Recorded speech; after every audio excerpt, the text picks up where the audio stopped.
Saudara Kepala Badan Komunikasi Pemerintah Muhammad Kodari menyebut instruksi Presiden untuk menambahkan bahasa Prancis ke dalam kurikulum sekolah bisa jadi tambahan bahasa pilihan. Namun ia menyerahkan teknis penerapannya ke Kementerian Pendidikan Dasar dan Menengah. Kodari berpendapat bahasa Prancis merupakan salah satu bahasa internasional yang memperluas kemampuan bahasa asing siswa. Terkait bahasa internasional lain yang juga pernah diperintahkan Presiden, Kodari bilang bisa menjadi tambahan pilihan mata pelajaran.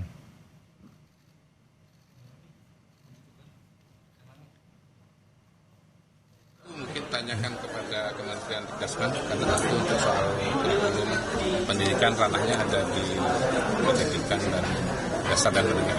Bahasa itu kan kita pertama kan ini kan dunia semakin global, artinya kan kita makin salah satu syarat untuk bisa maju kan tentunya kemampuan berbahasa. Dan bahasa itu kan nggak harus misalnya satu bahasa saja, kan bisa opsional kan. Saya kira bahasa-bahasa yang disebut oleh Presiden kan bahasa-bahasa internasional. Dan karena itu bagaimana pengaturan teknisnya nanti harus kembali kepada Presiden. Sementara Ketua DPP PDI Perjuangan bidang ideologi dan kaderisasi Jarod Saiful Hidayat mengingatkan pemerintah agar tidak serta-merta menerapkan bahasa asing jadi kurikulum di sekolah. Jarod bilang perlu kajian matang dari kementerian terkait sebelum bahasa asing selain bahasa Inggris benar-benar diterapkan. Misalnya beliau ke mana lagi? Afrika begitu ya. Bahasa Afrika itu yang harus diajarkan, kan tidak bisa seperti itu. Maka perlu kajian secara mendalam. Bahasa-bahasa asing yang harus dikuasai oleh anak-anak kita itu apa, yang wajib apa, yang pilihan apa. Serahkan itu kepada usernya, sekolahnya, kementeriannya untuk melakukan kajian apa yang paling penting.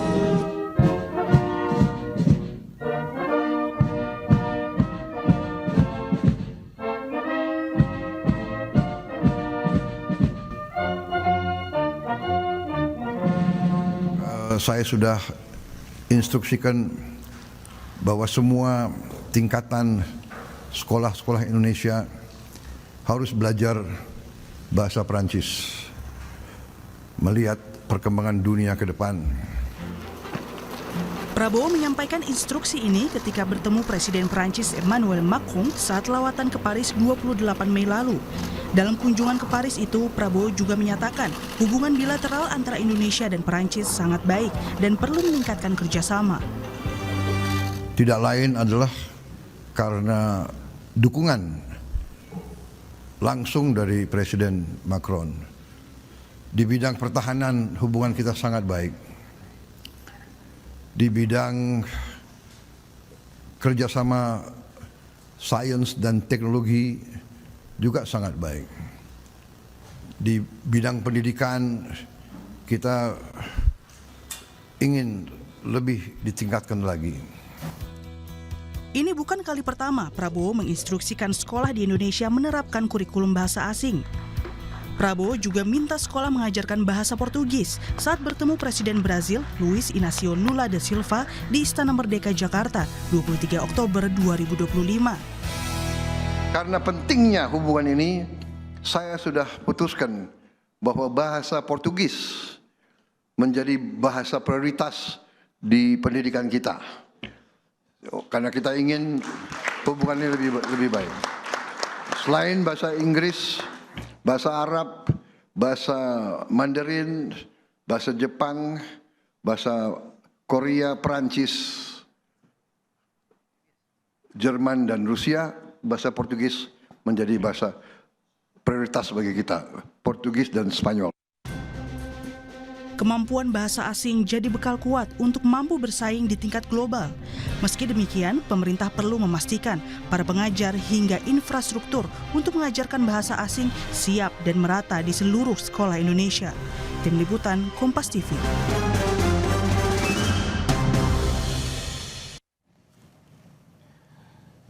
Presiden Prabowo Subianto menginstruksikan bahasa Prancis dan tahun lalu juga meminta sekolah mengajarkan bahasa Portugis.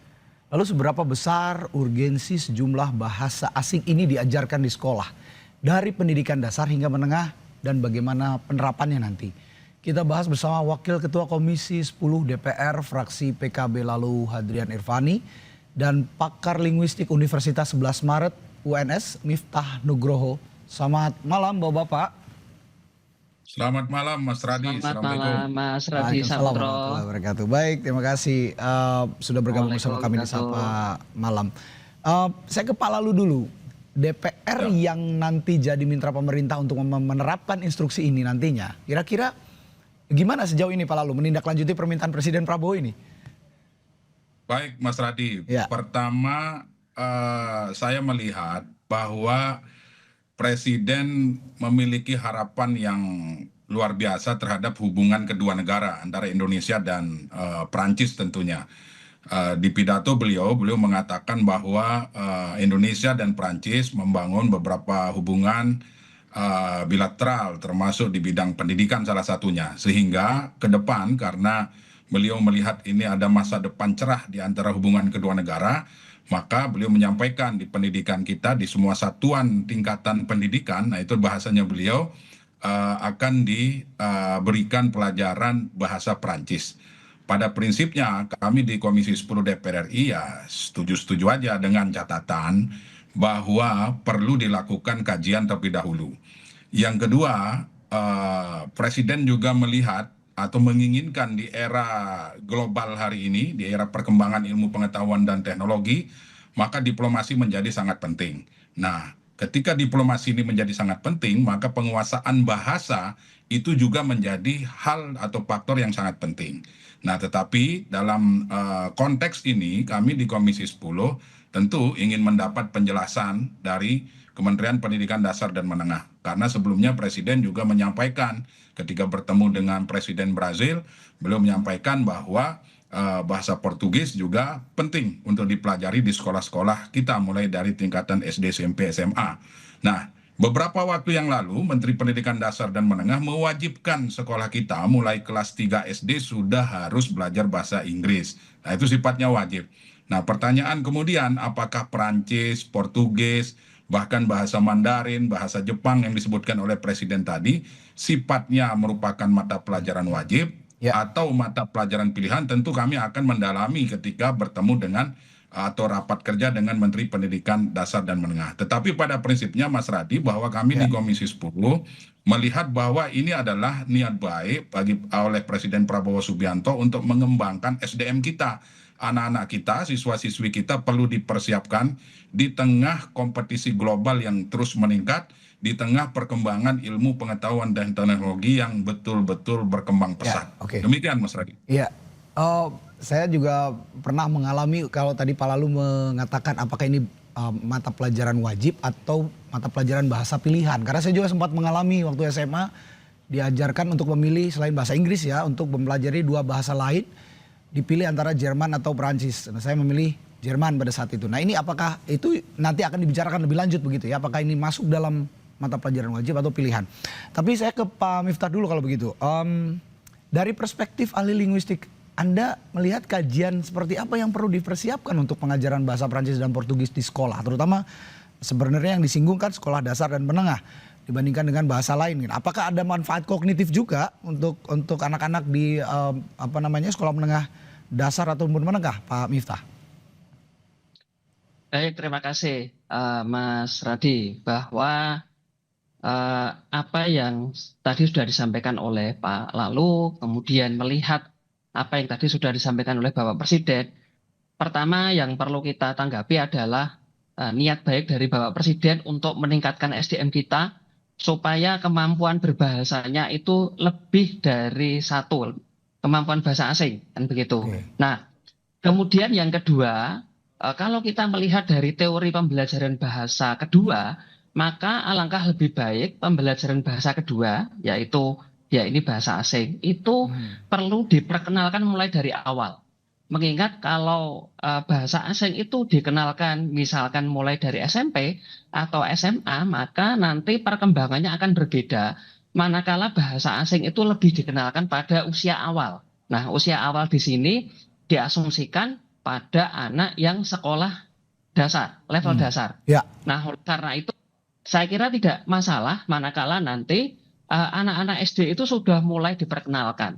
Hanya memang yang perlu kita kaji lebih mendalam, ini tadi, satu bahasa Inggris sudah diwajibkan. Nah, bagaimana dengan bahasa asing yang berikutnya? Apakah pilihan atau tidak? Namun pada prinsipnya kalau bagi kami seorang dari sisi linguistik, pengenalan bahasa itu ketika dari awal lebih baik daripada bahasa asing itu dikenalkan pada saat anak sudah usia yang matang. Begitu, Mas Radi. Pengenalan baik untuk dasar-dasar begitu ya, pengenalan bahasa. Tapi yang jadi concern juga mungkin jangan sampai juga anak-anak ini kelebihan beban belajar begitu ya, karena sudah dibebani berbagai macam mata pelajaran begitu sekarang ini. Beda sekali dengan zaman kita dahulu ya. Sekarang itu anak-anak juga bahkan sudah banyak sekali mata pelajaran yang tidak kita dapat dahulu kala. Saya balik ke Pak Lalu lagi. Pak Lalu, kalau memang ini nanti diterapkan misalnya, bagaimana DPR merekomendasikan tahapan penerapannya kepada kementerian terkait hingga sekolah-sekolah di Indonesia? Ya, tentu yang perlu kita pikirkan bersama adalah roadmap penerapannya. Yang pertama harus kita lihat dari sisi SDM. Kita harus lihat guru-guru kita hari ini yang penguasaan bahasa asingnya selain bahasa Inggris itu jumlahnya berapa. Ya. Kemudian yang kedua tentunya adalah kurikulum itu tadi. Kurikulum ini apakah bahasa ini masuk bahasa pilihan atau bahasa wajib. Nah, ini yang perlu kami di Komisi 10 meminta penjelasan dari Kementerian Pendidikan Dasar dan Menengah.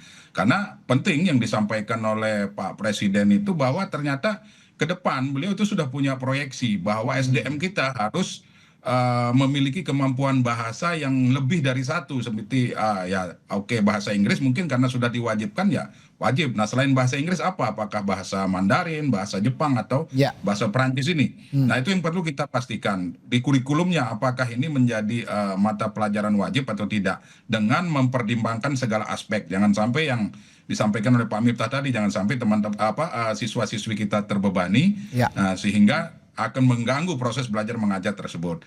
Kemudian berikutnya dari sisi SDM itu tadi, SDM-nya apakah guru-guru kita siap, ya kan? Apakah guru bahasa Prancis atau bahasa Portugis hari ini kalau misalnya diajarkan dari tingkatan SD lah katakan seperti itu, apakah guru-guru SD kita hari ini sudah siap untuk mengupgrade diri menguasai bahasa Prancis atau kebutuhan tamatan universitas dengan jurusan bahasa Perancis itu kita perlu hitung jumlahnya seberapa, kemudian dikoordinasikan dengan sekolah-sekolah baik SD, SMP atau SMA di seluruh Indonesia. Jadi tentu harapannya tidak hanya sekolah-sekolah yang berada di Pulau Jawa saja, tetapi di seluruh Indonesia termasuk daerah 3T. Karena keinginan Presiden yang saya tangkap di dalam bahasa beliau, di pidato beliau itu adalah beliau menginginkan seluruh anak Indonesia penguasaan bahasanya tidak hanya bahasa Inggris saja. Itu Mas. Saya sepakat tadi Pak Lalu bilang bukan hanya di Pulau Jawa ya. Kalau kita bicara kemampuan guru bahasa menguasai bahasa asing selain bahasa Inggris, di Pulau Jawa mungkin sudah banyak. Bagaimana dengan Pulau Jawa? Itu juga harus ada pemetaannya. Nah, saya juga akan tanyakan ke Pak Miftah, bagaimana soal pemetaan guru ini, kira-kira ada berapa banyak begitu ya guru-guru bahasa secara data yang bisa menguasai bahasa asing selain bahasa Inggris, dan juga berapa lama kira-kira persiapannya, serta bagaimana urgensinya. Kalau tadi Pak Lalu sempat menyinggung diplomasi, adakah urgensi lain selain diplomasi? Kita akan bahas itu nanti, jangan dijawab dulu Pak Miftah. Sesaat lagi di Sapa Indonesia Malam kami akan tanyakan hal itu. Kita lanjutkan perbincangan soal instruksi Presiden Prabowo yang meminta bahasa Prancis dan Portugis diterapkan di kurikulum sekolah yang ada di Indonesia, sekolah dasar dan juga menengah. Tadi saya bertanya ke Pak Miftah soal pemetaan guru ya, persiapan tenaga pengajar, dan juga soal berapa lama kesiapan ini bisa terrealisasi begitu ya. Indonesia butuh berapa orang banyak guru baru misalnya untuk pengajar bahasa-bahasa non-Inggris misalnya, yang lain bahasa asing ya, dan berapa waktu yang realistis untuk mempersiapkan ini semua, Pak Miftah? Ya, terima kasih Mas Adit. Kalau ditanya berapa persisnya perlu dikaji dulu ya. Tadi seperti yang sudah disampaikan oleh Pak Lalu bahwa kita harus mengidentifikasi sebenarnya sudah ada berapa ini guru pengajar bahasa Inggris, kemudian bahasa yang non bahasa Inggris. Nah, kalau untuk jumlah pasti saya secara pribadi belum memiliki data seperti itu. Oke. Terus yang kedua, seberapa lama persiapan? Ya, tentu saja ketika keinginan yang baik ini harus kita laksanakan, maka alangkah lebih baik persiapan yang harus kita lakukan itu tidak boleh terburu-buru. Bagi kami dari sisi ahli bahasa, mungkin 1 tahun itu sudah cukup untuk mengidentifikasi bagaimana kesiapan guru, bagaimana kesiapan kurikulum, kemudian bagaimana untuk menyiapkan lab-lab bahasa, karena ketika kita berbicara bahasa asing, maka perlu ada lab bahasa juga. Sehingga 1 guru, yang kedua materi, yang ketiga lab bahasa, itu yang perlu dipersiapkan. Dan kalau tadi menyinggung yang daerah-daerah terpinggirkan, daerah 3T tadi, nah itu menjadi perhatian khusus bagi pemerintah ketika niat yang baik ini akan dilaksanakan. Begitu Mas Adit. Baik, itu saya juga akan bertanya nanti soal urgensi linguistiknya. Tapi saya akan bertanya ke Pak Lalu terlebih dahulu soal urgensi kebijakannya. Tadi Pak Lalu sempat menyinggung bahwa Presiden memberikan instruksi ini mungkin ada urgensi diplomasi ya. Urgensi diplomasi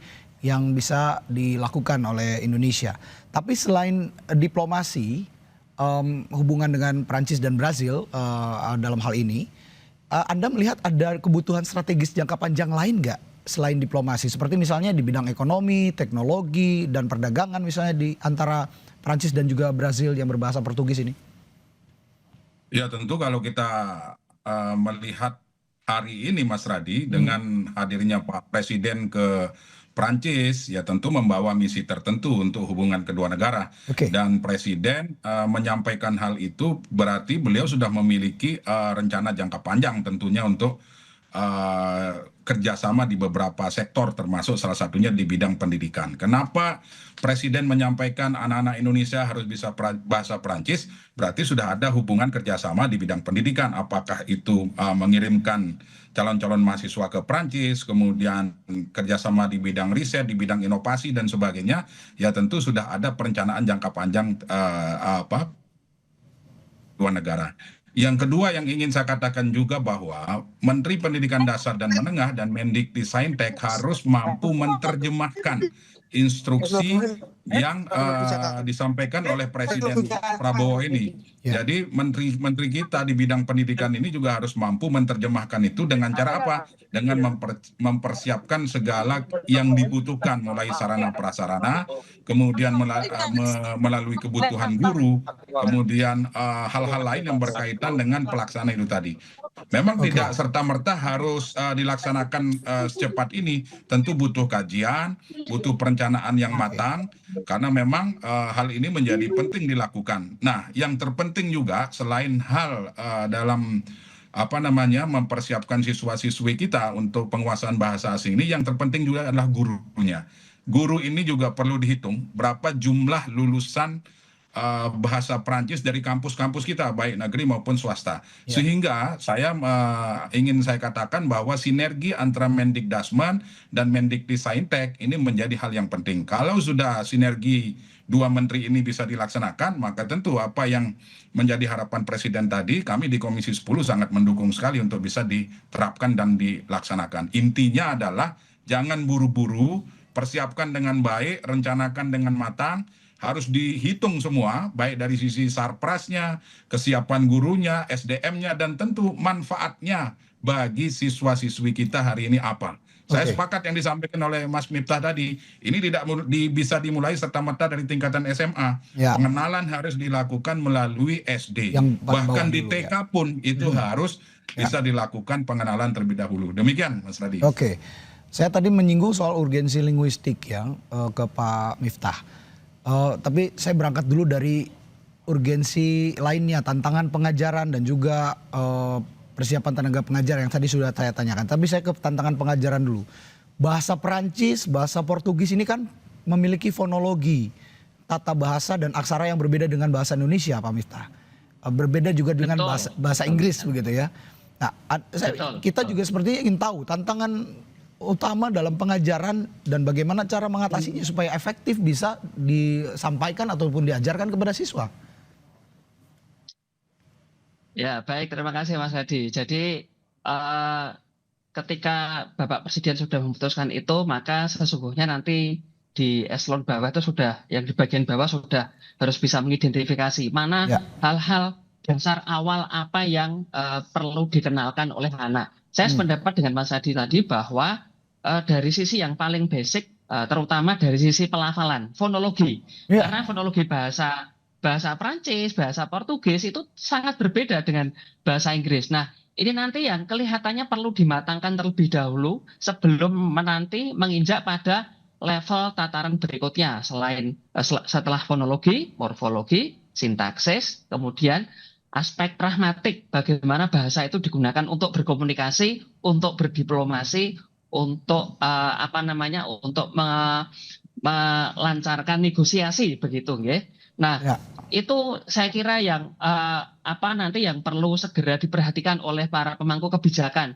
Tadi sebagaimana sudah disampaikan oleh Pak Lalu bahwa bahasa ini karakternya berbeda dengan bahasa Inggris, sehingga komponen-komponen yang nanti akan dirasa sulit itulah yang nanti mesti segera diselesaikan. Bagaimana merekonstruksi kurikulum ini, menyusun kurikulum sehingga nanti anak-anak itu bisa belajar dengan nyaman dan mudah dan pada akhirnya nanti bisa menguasai bahasa asing ini secara sukses begitu.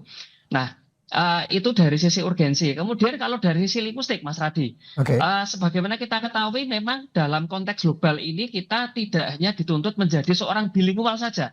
Kita perlu menjadi seorang multilingual. Artinya bahwa bahasa yang kita kuasai itu mestinya lebih dari 2. Jadi misalkan ada bahasa Indonesia dan bahasa Inggris, nah tentu sebagai bekal kita, ya bekal anak-anak muda kita perlu membekali mereka bahasa asing lebih dari 1. Nah, oleh karena itu saya sangat setuju dengan niat baik dari Bapak Presiden bahwa generasi muda kita alangkah lebih baik mulai belajar menguasai bahasa Perancis, bahasa Portugis, selain bahasa Mandarin, bahasa Korea dan sebagainya. Begitu Mas Adi. Iya, itu memang sebuah advantage, sebuah keuntungan ketika di dunia kerja nanti kita memiliki kemampuan berbahasa asing selain bahasa Inggris begitu ya. Karena di dunia kerja juga banyak sekali lowongan yang mengatakan bahasa Cina misalnya atau bahasa Tiongkok, bahasa Mandarin gitu ya, akan menjadi advantage, atau bahasa Jepang akan menjadi advantage. Nah, sekarang juga mungkin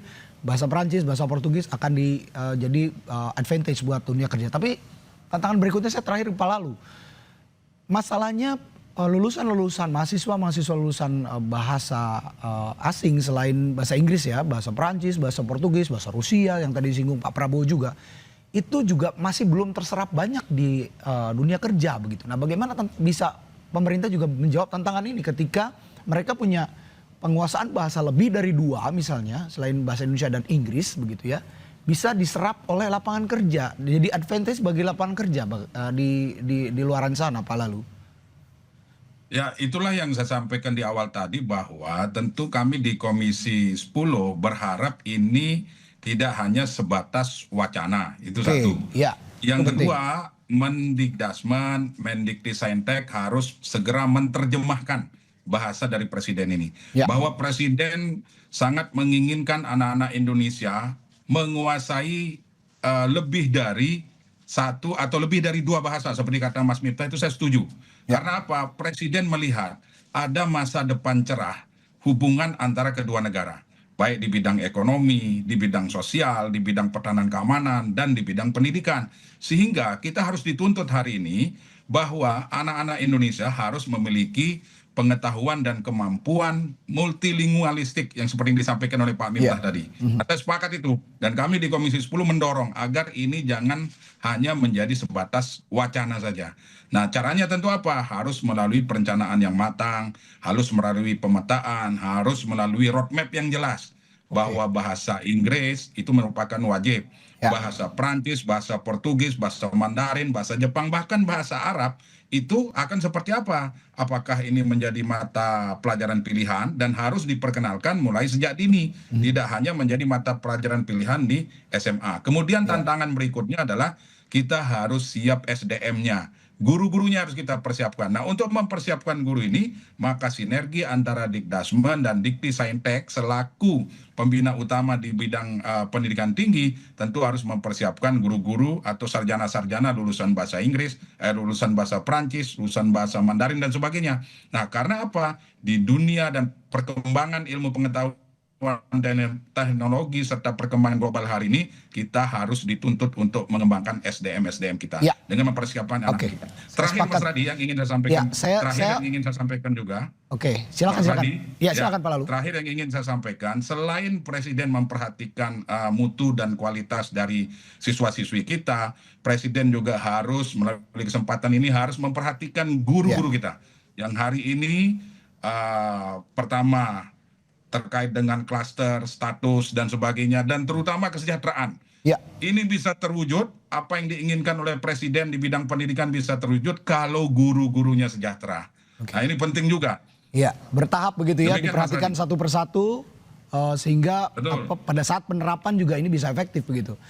Saya pribadi termasuk orang yang kagum jika melihat orang punya kemampuan berbahasa asing lebih dari satu begitu, tidak hanya bahasa Inggris, dia bisa 4 sampai 5 bahasa. Itu saya kagum karena saya percaya orang yang menguasai 4 sampai 5 bahasa itu punya IQ yang tinggi, IQ yang di atas rata-rata, punya kemampuan kognitif yang di atas rata-rata. Jadi saya sepakat dengan apa yang dikatakan Pak Lalu bahwa kita harus juga meningkatkan sumber daya manusia kita melalui bahasa yang dipelajari di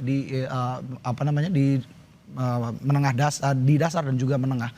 Baik, terima kasih Wakil Ketua Komisi 10 DPR Fraksi Partai Kebangkitan Bangsa lalu Hardrian Irvani dan pakar linguistik Universitas 11 Maret UNS Miftah Nugroho telah membagikan perspektifnya di Sapa Indonesia Malam. Selamat malam, sampai jumpa lagi. Pak.